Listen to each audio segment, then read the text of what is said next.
Hi everyone, my name is James, also known as the Digital Philatelist, and today I'm going to talk about starting a stamp collection.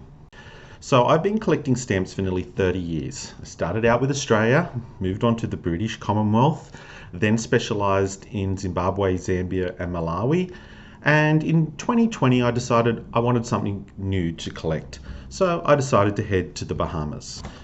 So just to give you a heads up, I do consider myself a bit of an intermediate to advanced collector. I'm definitely not a specialist. I don't get into errors, plates, flaws, all those type of things.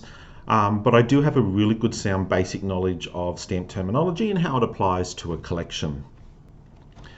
When starting out, there are so many stamps to choose from. It can sometimes be really hard to decide what you want to collect. I often use the analogy that it's a bit like going to an art gallery, that you see a whole heap of art and you kind of have to work out what appeals to you and what doesn't. I always like to focus on aspects of collecting that personally interest me. So this could be the aesthetics, a particular theme, or the place. I personally try and avoid popular areas or themes or topics, so places like Australia, the UK or the USA, where there's really a lot of competition to get really good material. A lot of the less popular countries can be rather easy to obtain and also cheaper, and there can be some really good material that you can get. I chose the Bahamas because I like the themes on the stamps, the colours and the designs. The stamp issues are relatively small, so there's not a huge amount to get a basic collection. But obtaining a basic collection is not really my thing. An important part of building any collection is deciding and sticking to what the focus of the collection actually is. So with my new Bahamas collection, my focus is going to be on tourism between the period of 1950 to 1979, which is a period when tourism really took off in that country. So there's three areas that I'll be focusing on. The first one is stamps, and that's going to be mainly the definitive series, again from 1950 to 1979, and I'll only be collecting them with sheet numbers. I prefer sheet numbers. It's a little quirk, they're fun to collect, and they just make the collection different. The second part is going to be covers. So this can be hotel covers, touristy related thing covers, anything that kind of tells the story of the tourist trade.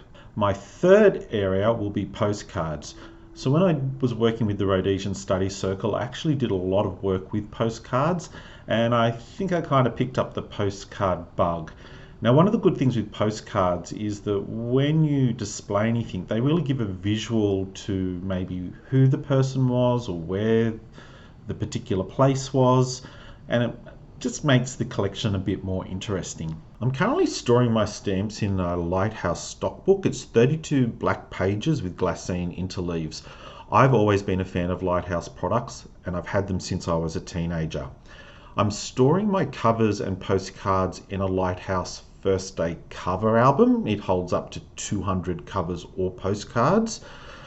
However, I'm not a big fan of it because it uses like a material for the pages, and it doesn't really provide great support for the items that it stores, and I tend to find that as you flick a page, the actual items fall out.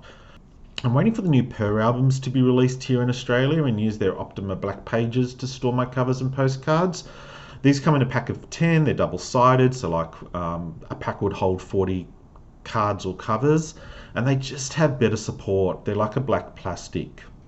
So one of the things I also want to do is not just keep my collection hidden away in a stockbook or an album, but I want to make sure that it's visible to everyone, including things that I find, any research that I undertake. So part of my website, thedigitalphilatelist.com, I have actually devoted to a section called Bahamas Philately. So there you'll be able to see everything that's in my collection. All the stamps, the covers, the postcards are all mine. The only thing that's not is some of the ephemera, such as adverts or matchbox covers, etc., that kind of give more context to what I'm doing. If you've liked this video and you want to see more, then hit the like button and subscribe to the channel. I'm also curious to find out what is the scope of your collection and how you came about to decide upon that. So leave a comment below. Until next time,